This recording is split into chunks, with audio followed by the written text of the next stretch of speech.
Again, thank you to the EP of all EPs, our executive producer, Mr. Cole Johnson, for directing me to some weapons. Let's go. And just so y'all Dear, know, this ain't me. no, no, no, no, no, no, no, no, no, no, no, no, no, No, no. no. Victor, Let me explain this. go, go, Because go. every time I bring up these criticisms, I'm always being called a hater. I'm not a true Cowboys fan because I don't ride with the team. Now y'all about to hear it from someone who really don't like the Cowboys. Y'all gonna Okay, hear from Snowman. okay. Um, gather round, gather round, gather round, gather round the campfire. I got the hot dogs and marshmallows. You just bring the propane. Oh, it's already hooked up. Okay, bring more. Hang on a second. I'll send a text. Okay. Now, I'm going to include a few teams in this. A few. Cowboys, Steelers, Yankees, Lakers, a couple of others. Why am I including all these people on this particular hot seat? Because I'm sick and tired of the hype with no proof behind it. The Cowboys suck. Okay? Let me say it again. The Cowboys suck, and they have sucked since 1993. Why am I bringing up 1993? Because that was their last true championship. I don't count the one where they had got in Super Bowl 30 when Barry Switzer, who dropped to his knees in front of Gerald, got Jimmy Johnson fired and basically took over a team that Jimmy Johnson put together, which led to a 35-year feud. Mm-hmm. And you thought that putting Jimmy Johnson in the Ring of Honor after they put him in the Hall of Fame would solve the problem? No. You know what you needed to do, Gerald? Stay out of the way. Because the Cowboys were on their way to truly being the team of the 90s. Mm-hmm. They were truly on their way to being a team of the 90s. And this is coming from a long-time 49er fan. I've been a 49er since 1981.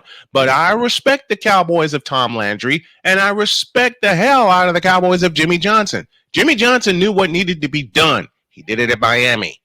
Tom Landry knew what needed to be done. He was coming to the end of his time, and he knew it. But when that snake oil salesman named Gerald Jones bought the team, he knew that he was getting rid of Landry.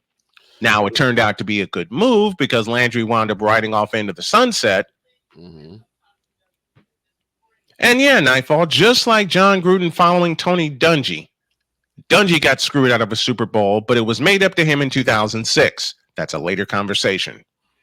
Mm-hmm. I don't put the 1995 Super Bowl, which would be Super Bowl 30, if I remember correctly, in the pantheon of championships for the Cowboys because Barry Switzer dropped to his knees, as I said, in front of Gerald, and then Gerald acted. Okay? Mm-hmm. Now, let me explain why I don't put that championship along with the others. Well, shoot, I just explained it. Yep. Barry Switzer was riding the coattails of Jimmy Johnson, which should tell you how bad of an NFL coach Barry Switzer was. Mm-hmm. He should have stayed at Oklahoma, and Gerald needs to stay his ass out of football affairs, but he can't help himself. You can't, because he knew that he was not going to get the credit for the Jimmy Johnson era.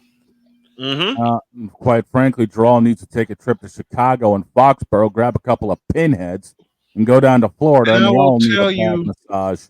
I'll tell you the one game, and I think Nightfall will agree with me, Arku will agree with me, and every rational Cowboy fan will agree with me when I tell you the one game that ruined the Cowboys dynasty. The date was January 15th, 1995. The scene of the crime, Candlestick Park, San Francisco, California. Occasion, NFC Championship. Third consecutive NFC Championship between the Dallas Cowboys and the San Francisco 49ers. All the Cowboys had to do was go back to their old ways, march into San Francisco, and beat them. That's all. But you know what happened? 3 times the Cowboys coughed up the football in the first quarter. And 3 times the Niners took advantage and turned them into touchdowns. And the play that started the avalanche of misery for the Cowboys that started on January 15th, 1995 and continues to this day was the 44-yard interception return by Eric Davis. He was looking for Jay Novacek out in the flat, and Eric Davis flattened him. That started it. And it continues to this day through every quarterback, save Troy Aikman, that the Cowboys have had. I mean, hell, once upon a time, Quincy Carter was called upon to be the Cowboys quarterback. Hell, once upon a time, Drew Bledsoe was called to be a Cowboys quarterback. Come on here. I'll give you another significant. Hi, Punkin. I'll give you another significant day in the downfall of the Cowboys empire, downfall of the Cowboys dynasty. I'm going to go back to 2000. Sunday Night Football, featuring the New York Football Giants. All the Cowboys had to do was hold serve at home. You hold serve at home in Texas Stadium, you prevent the Giants from winning the division, you prevent the Giants from having home field advantage throughout the playoffs, which they would get the following week. And you have a little bit of respect. Instead, the Cowboys choked. I'm not even going to be nice and say surrendered. The Cowboys choked a 13-0 lead and lost the game 17-13. That was during the rise of Tiki Barber and company. Now, many a member of the Moronic Republic, I have to be specific here, will call me a hater because of all this I'm saying about the Cowboys, saying you don't know your history. Oh, no? I can tell you that those games were featured in the downfall of the Cowboy dynasty. I can tell you that many others beyond that, including not one, but 2 trips to Carolina. 2 trips to Carolina.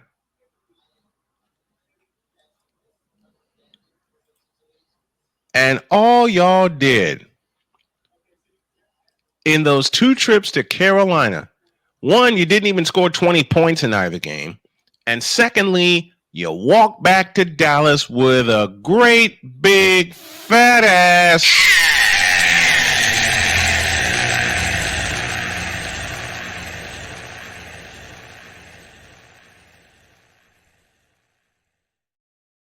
Bonus game. Nightfall, I'll answer your question. What year was that Jake Plummer and the Cowboys dropped the Cowboys from the playoffs? The year was 1998. Jake Plummer and the St. Louis/Arizona Cardinals went into Dallas and socked them in the mouth. All I'm doing is presenting the facts. Lord knows I have many an opinion. Okay? But when you look at the straight up facts, the Cowboys have not been the Cowboys since 1993, and they nearly choked that year away. Thanksgiving Day 1993, anyone? Huh? Oh, y'all don't remember 1990. Y'all don't remember Thanksgiving 1993. Well, let me throw a name at you. Does the name Leon Lett mean anything to y'all?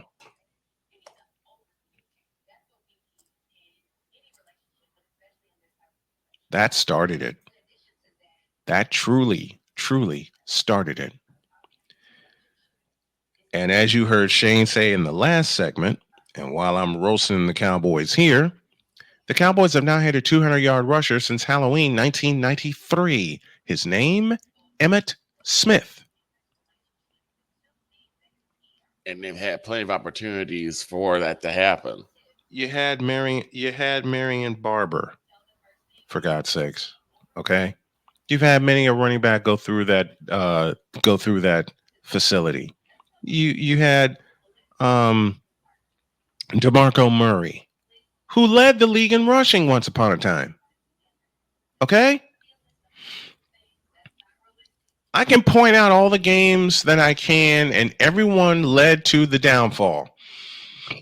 But the one act that Gerald will never, ever, ever be forgiven by true Cowboy fans was firing Jimmy Johnson.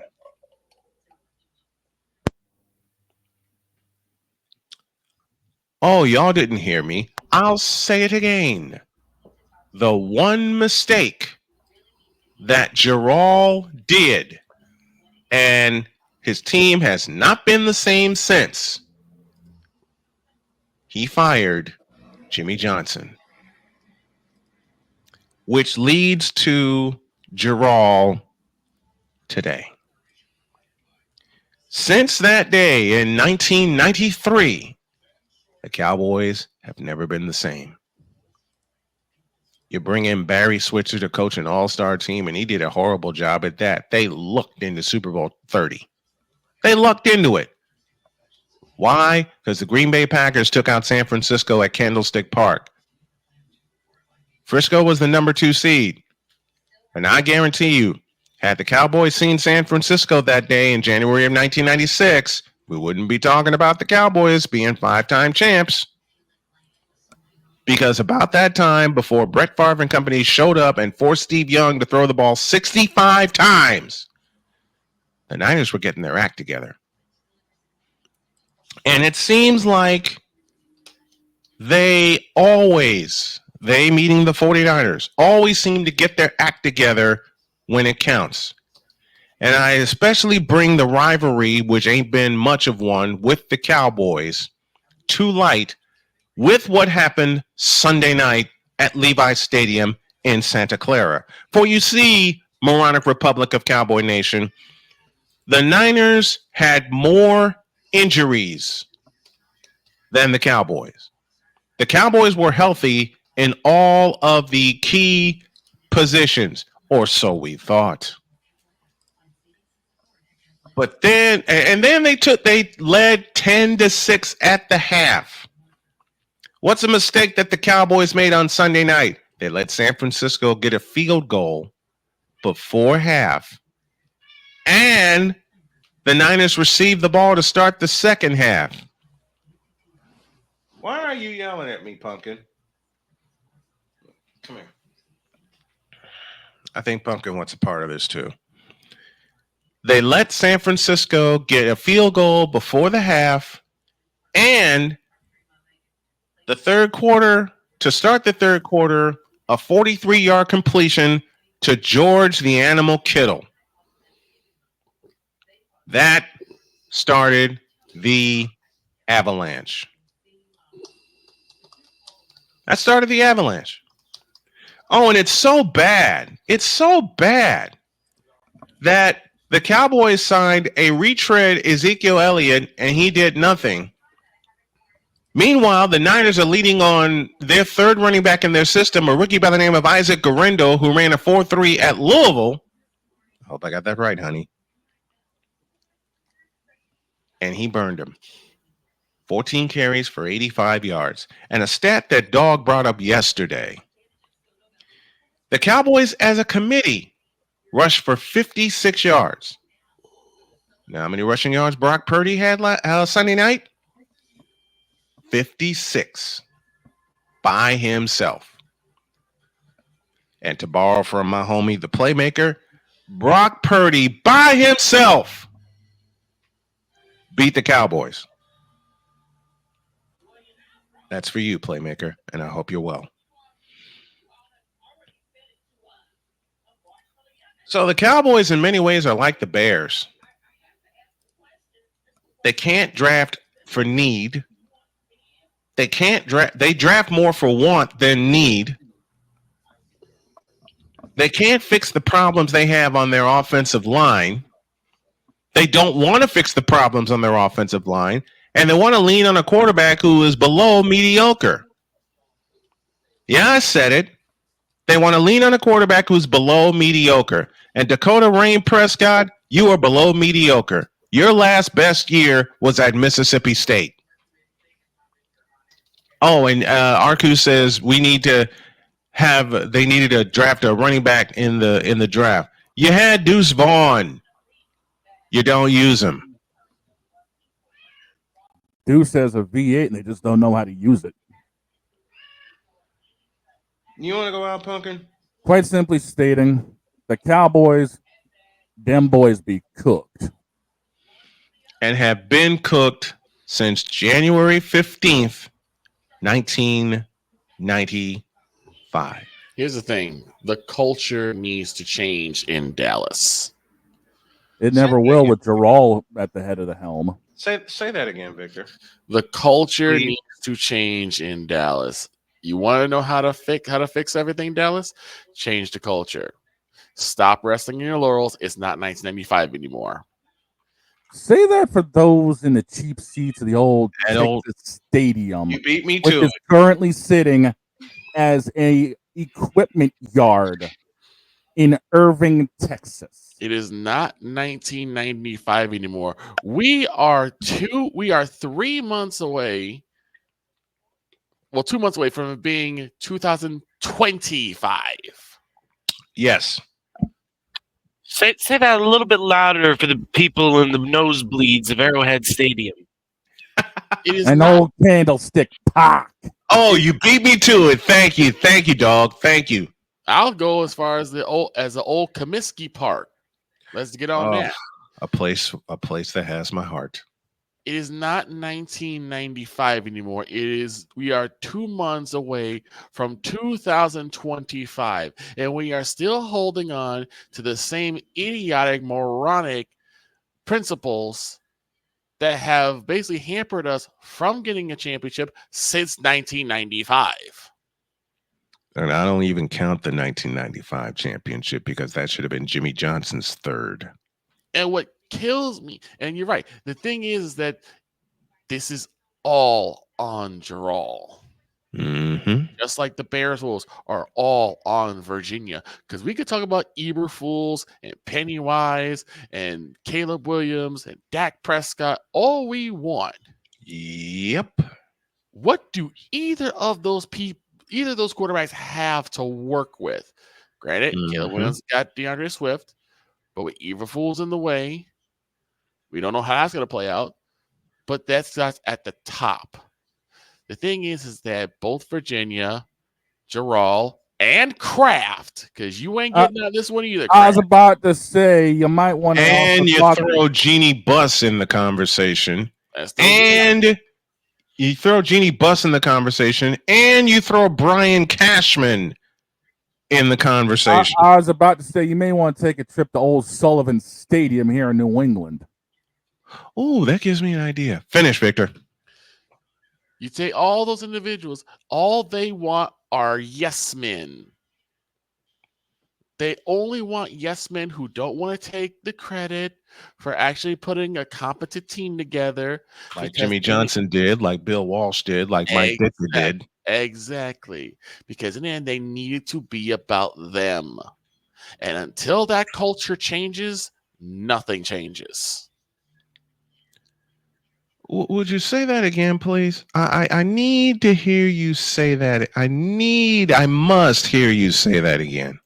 Until that culture changes, until you stop hiring these yes men and asking people who know the game of football, X's and O's. And not X's and O. Bleep. Until you change that culture, nothing is changing. You know, I just want. I tried my best to understand. I did. I tried my best to understand why they got rid of Jimmy Johnson. I couldn't believe it because One Jimmy Johnson was to the 49ers what Bill Walsh was to the Cowboys. It's one word: insanity. It's also, unless some miracle happens, do you think that Gerald Jones is gonna get that Gatorade bath? No. There's no way he's going to be down on the field to get that suit dirtied up with Gatorade. Are you crazy? He doesn't want to get the suit dirtied up. No, he does. He wants the adulation of it. Maybe not the actual, He's not putting in the work for it. He wants the adulation of it. He wants that hype. He wants the hyperbole. He wants the pomp and circumstance. He wants the flowers without doing the work. Exactly. And that has been the culture of the Dallas Cowboys, and more so the Moronic Republic. And the reason why this irks me so doggone bad is because I'm the one taking the beating. Yes. Unfairly. I'm the one taking the beating from. That's the crazy thing about it is we're actually the sensible fans, and we're the ones getting our asses kicked. Right. I mean, I'm not a part of the Nimrod New England Society. Lord knows I'm getting mine with the 49ers and the Warriors. Right. So when I get beat down, and I'm getting beat down from all sides, I'm getting beat down from the Moronic Republic and every other Cowboy fan's hater. Because when they look at me, they see you. When they look at me, they see the Moronic Republic. When they look at me, they see the same. We going to Super Bowl. We go make it Super Bowl. This is our year. Yeah, who told this lie? And I will make it clear, I am not a part of the Knucklehead Society of Kansas City. Because this has been yet another Beating a Dead Horse presentation. And I'm sick of it. Yeah. I'm sick of it. I know Victor's sick of it. I'm sick and tired of it. Victor's sick and tired. All Cowboy fans, true Cowboy fans. And Jerry wouldn't let Parcells pick his guy for his team to work. Absolutely. Jets did the same thing to Bill Parcells. And in a couple of ways, so did the Patriots. I was about to say, yeah, we did the same thing. What are we talking about here? Every other team besides the New York Giants handcuffed Bill Parcells in some way, shape, form, or fashion. Yeah. That's the problem. That's the biggest problem with these old school owners. And why? Because yes, Dak, it is you. It has always been you. It always will be you. Forever and ever. And the church said loudly. Amen. Amen. Thank you, Snowman. Amen. Thank you, now, Brian. get up.